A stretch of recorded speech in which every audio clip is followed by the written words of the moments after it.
পরিস্থিতি কখনো এটা ভালো থাকে, আবার কখনো মন্দ হয়ে যায়। কখনো এই পরিস্থিতি আমাদের পক্ষে থাকে, আর কখনো এই পরিস্থিতি অনুযায়ী আমাদের চলতে হয়। কোনো বিকল্প থাকে না। কিন্তু যখনই এই পরিস্থিতি খারাপ হয়ে যায় তখন কি করা উচিত সেই প্রশ্ন মনে জেগে ওঠে।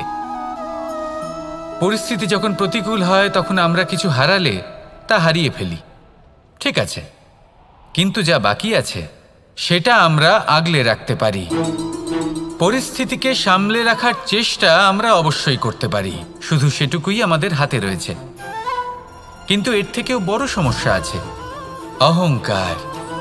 কখন প্রবেশ করে আমরা জানতেও পারি না। এই অহংকার আপনাকে বুঝতেও দেবে না যে আপনি সত্যি কিছু হারিয়েছেন।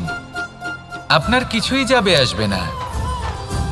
দেখতে গেলে আকাশের সূর্য নিজের প্রকাশ হারিয়ে ফেলে যখন অন্ধকার ঘনিয়ে আসে। তাহলে আমরা কে হই? ওনার সামনে তো কিছুই নই। এই অহংকার আমাদের দমন করতেই হবে।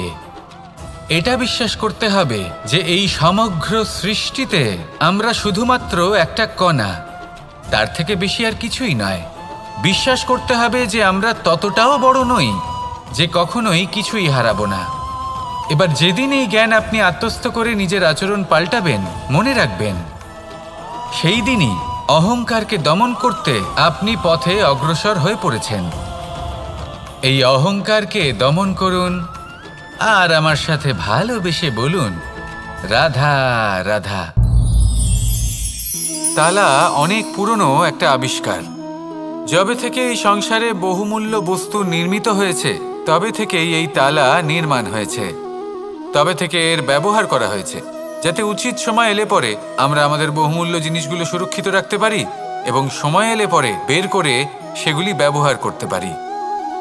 এবার একটা গুরুত্বপূর্ণ তথ্য আছে যেটা জানা অত্যন্ত গুরুত্বপূর্ণ, এবং সেটা হলো যে একটা তালা নির্মাণের পূর্বে তা খোলার যন্ত্র অর্থাৎ তার চাবিটি নির্মাণ করা হয়, এবং এটাই জীবনের খুব বড় একটা শিক্ষা প্রদান করে যায়। আমাদের জীবনে যখনই কোনো সমস্যা আসে তখন ভয়ভীত হওয়ার কোনো দরকার নেই, কারণ এই প্রকৃতি, এই ঈশ্বর এই সমস্যার সমাধান তথা এর চাবি আগে থেকেই নির্মাণ করে রেখে দিয়েছেন। শুধু দরকার হলো সেই সমস্যার ঊর্ধ্বে উঠে সেই সমাধান খুঁজে বের করা। মানুষ অনেক সময় সমস্যা দেখে ভীত হয়ে পড়েন, চিন্তিত হয়ে পড়েন, নিজের বিবেক হারিয়ে ফেলেন।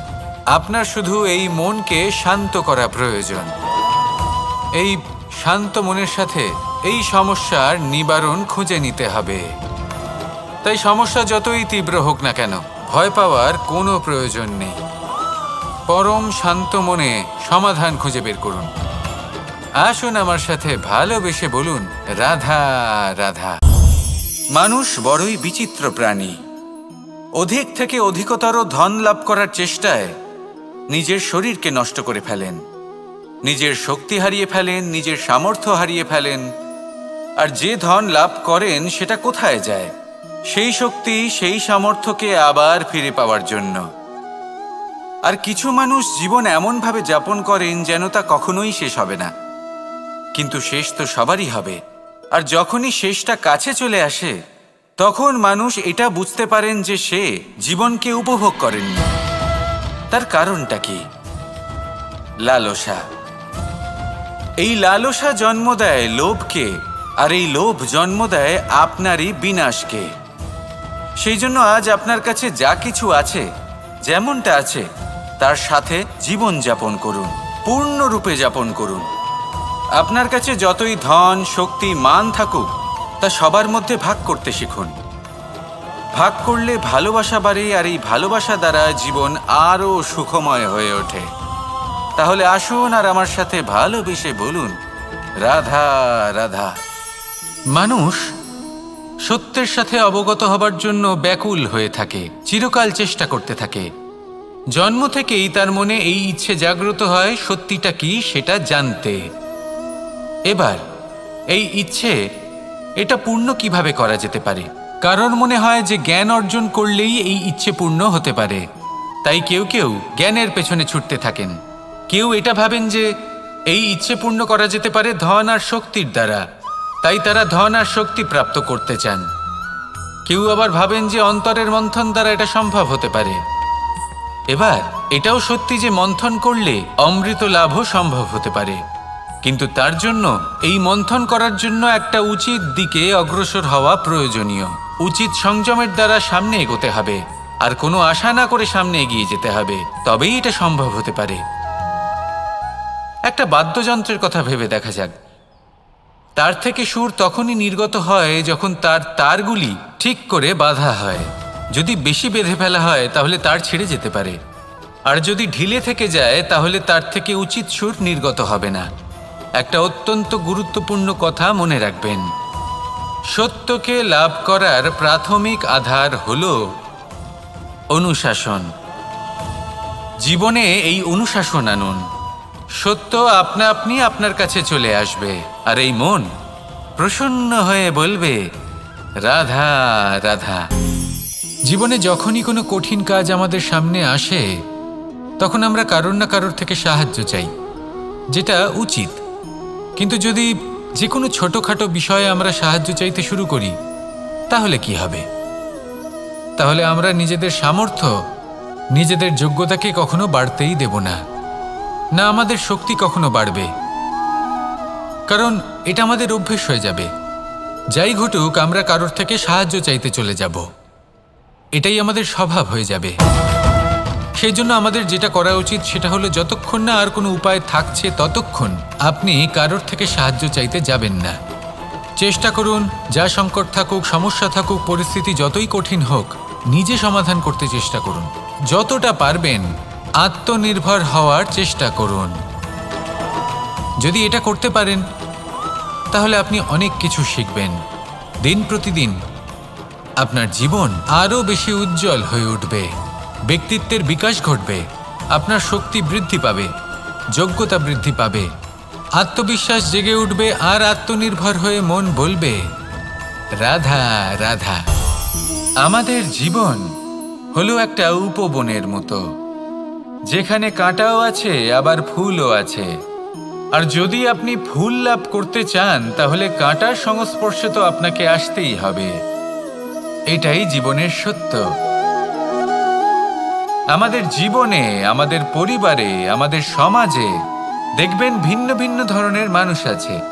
কেউ আছেন দুর্জন, কেউ সজ্জন, কেউ শত্রু হন তো কেউ মিত্র। যদি আপনি দুর্জনদের কাছে যান তাহলে শুধুই কষ্ট পাবেন, যদি আপনি শত্রুর কাছে যান তাহলে ঝামেলায় জড়িয়ে পড়বেন। তার চেয়ে ভালো আপনি সজ্জনদের কাছে যান, আনন্দ এবং জ্ঞান লাভ করবেন। নিজের মিত্রদের কাছে যান, আপনি সাহস লাভ করবেন। আরও একটা কথা বলি, এই জীবন এত বড়ও নয় যে আপনি প্রত্যেক সমস্যায় প্রত্যেক মানুষের সাথে ঝামেলায় জড়াবেন। শুধু যার সাথে আপনার মনের মিল হবে তাকে প্রণাম করুন, আর যার সাথে মনের মিল হবে না তাকে দূর থেকে প্রণাম করুন। কিন্তু মনের মধ্যে থেকে প্রেমের বোধ কোথাও যেতে দেবেন না, কারণ এই ভালোবাসাই শেষ মুহূর্তে আপনার উচিত পথ প্রদর্শন করবে।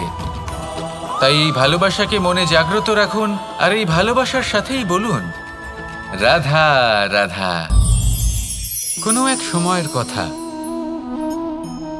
একজন জেলের একটা ছোট্ট পুত্র ছিল।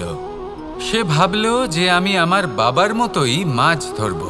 তখন সে একটা লাঠি নিল, তাতে দড়ি বাঁধল, আর সেই দড়ির মুখে যে কাঁটা বিঁধে থাকে তাতে চারা ঝুলিয়ে জলে ফেলল আর বসে থাকল। কিছু সময় পরে জলে একটি তরঙ্গ দেখা গেল। ও বুঝতে পারল খুব বড় একটা মাছ ফাঁদে পড়েছে। ও বল প্রয়োগ করলো, সেটা টানার চেষ্টা করলো, মাছও বল প্রয়োগ করলো, আর শেষে যেটা হলো সেই দড়ি ছিঁড়ে গেল আর মাছ বেঁচে পালিয়ে গেল। দেখুন, ও অনেক চেষ্টা করলো কিন্তু অসফল হলো। কখনো অধিক বল প্রয়োগ করলো, আবার কখনো কম বল, কিন্তু কিছুতেই সফল হলো না। ও পঞ্চমবার প্রচেষ্টা করলো, না বেশি বল প্রয়োগ করলো না কম, ততটাই বল প্রয়োগ করলো যতটা পর্যাপ্ত, ঠিক ততটাই বল, যতটা বল সেই মাছ প্রয়োগ করলো, আর শেষ পর্যন্ত জীবনে প্রথমবার ও মাছ ধরতে সফল হলো। এবার এই কথার সারমর্ম কি? ভারসাম্য। এটাই হলো জীবনের সবথেকে বড় নিয়ম। আমাদের সবার জীবনে সমস্যা রয়েছে, কখনো মন দিয়ে ভেবে দেখবেন। জীবনে যদি কোনো ক্ষুদ্র সমস্যা বা ছোট সমস্যা থাকে আর সেটা সমাধান করার জন্য আপনি বেশি চেষ্টা করছেন, তাহলে তার দ্বারা সমাধান হয় না, বরং আরও বিপদ বেড়ে যায়। যখন কোনো বড় সমস্যা থাকে আর আপনি কম চেষ্টা করতে থাকেন, তখন সমাধান হয় না, তা চলতেই থাকে। শুধু এটাই হলো ব্যাপার। জীবনের সমস্ত সমস্যার একটা ভারসাম্য বজায় রাখা, যদি এটা আপনি শিখে ফেলতে পারেন, জীবনটা আপনার হাতের মুঠোয় থাকবে। আসুন আমার সাথে ভালোবেসে বলুন, রাধা রাধা। মানুষের জীবনে স্বচ্ছতার একটা আলাদা গুরুত্ব আছে। যদি আপনি নিজেকে স্বচ্ছ রাখেন, তাহলে আপনার নিজেরও ভালো লাগবে, সামনের ব্যক্তিরও ভালো লাগবে, একটা অন্যরকম প্রভাব পড়বে। কিন্তু একজন শ্রেষ্ঠ ব্যক্তি কিভাবে হয়ে ওঠা সম্ভব? যার মধ্যে গুণ আছে, শিক্ষা আছে, শুভ চেতনা আছে, যিনি সৎকর্ম করেন। কিভাবে হব সেই ব্যক্তি যার মধ্যে জ্ঞান আছে? শুধুমাত্র স্বচ্ছ থাকলে তো তা হওয়া সম্ভব নয়। প্রথমে আপনাকে বুঝতে হবে যে মানুষের মধ্যে 4টি মূল তত্ত্ব আছে। প্রথম হলো তার শরীর, যার দ্বারা উনি যে কোনো কর্ম করে থাকেন। দ্বিতীয় তত্ত্ব হলো তার মন, যার দ্বারা কোনো কর্ম করার জন্য সে নিজেকে প্রেরণা দিতে থাকে। তৃতীয় তত্ত্ব হলো বুদ্ধি, যে কর্ম আমরা করতে চাই, যে লক্ষ্যে আমরা পৌঁছতে চাই, সেটা আমরা কিভাবে কোন পথে করব সেটা স্থির করা যায় বুদ্ধি দিয়ে। আর চতুর্থ তত্ত্ব হলো আত্মা। আত্মা হলো এমন এক তত্ত্ব যার কোনো সমাপ্তি নেই। আত্মা হলো অজয়। কিন্তু এরও শুদ্ধিকরণের প্রয়োজন হয়। এই 4টি তত্ত্বের শুদ্ধিকরণ করতে থাকুন, এদের নির্মল রাখুন, শুদ্ধ রাখুন। এবং এটা কিভাবে হবে? শুভ চেতনা দ্বারা, জ্ঞানের দ্বারা, এবং সবথেকে বেশি গুরুত্বপূর্ণ প্রেমের দ্বারা। আসুন আমার সাথে ভালোবেসে বলুন, রাধা রাধা। একে বালি বলুন, মাটি বলুন বা ধুলো বলুন, এ দিয়ে কত কিছু করা সম্ভব। এ দিয়ে আপনি নিজের বাসস্থান নির্মাণ করতে পারেন, প্রাচীর গড়ে তুলতে পারেন, অট্টালিকা নির্মাণ করতে পারেন। কিন্তু যদি এই বালিকে আপনি মুষ্টিবদ্ধ করে রাখতে চান, তাহলে তা হাত থেকে ফসকে যাবে। আপনি কখনোই একে মুষ্টিবদ্ধ করতে পারবেন না। এরকমই হয় আমাদের জীবন, আর এরকমই হয় সময়। এই মুষ্টিবদ্ধ করা বালির মতো। সময়কে আমরা বাধা দিতে পারবো না, আটকেও রাখতে পারবো না। এ হলো প্রবাহমান। জন্ম থেকে মৃত্যু পর্যন্ত এই যে সময়, তা খুবই সীমিত। আর এই সময় আমরা যেটাই করি তার দ্বারাই আমাদের মূল্য নির্ধারিত হয়। আর এই সংসার থেকে চলে যাওয়ার পরেও এই সংসার এই সব কর্মের জন্যই আমাদের মনে রাখে।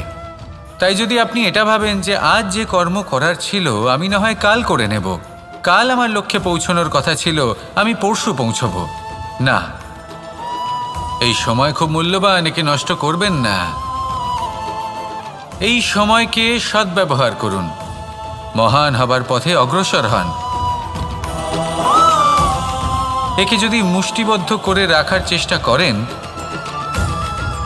এই সময় থেমে থাকবে না। আসুন আমার সাথে ভালোবেসে বলুন, রাধা রাধা। আমরা চাই বা না চাই, আমরা সবসময় নয় কোনো না কোনো লক্ষ্যের দিকে এগিয়ে চলেছি বা কোনো না কোনো যুদ্ধ করেই চলেছি। যেমন যে যুদ্ধ মনের মধ্যে চলছে সেগুলো হলো অন্তর্মনের যুদ্ধ, যেমন পরিবার প্রতিপালনের যুদ্ধ, কর্তব্য পালনের যুদ্ধ, কোনো প্রিয়জনকে না হারানোর যুদ্ধ। এসব যুদ্ধ মনের মধ্যে চলে এবং সেদিক থেকে দেখতে গেলে আমরা হলাম এই সংসারের সবথেকে বড় যোদ্ধা, তাই না?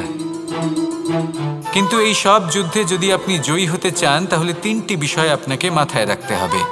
প্রথম হলো সেই ব্যক্তি যিনি এই যুদ্ধে পরাজিত হয়েছেন তাকে নিজের থেকে দূরে করে দেবেন না, বরং আপনি তার কাছে যান, তার সাথে কথা বলুন, কথাবার্তা চালান, আলোচনা করুন, তার থেকে পরামর্শ নিন, এবং বুঝতে চেষ্টা করুন উনি কি ভুল করেছিলেন এবং সেই ভুল নিজের জীবনে করবেন না। দ্বিতীয়, সেই ব্যক্তি যিনি এই যুদ্ধে জয়লাভ করেছেন তার অভিজ্ঞতা থেকে শিখুন।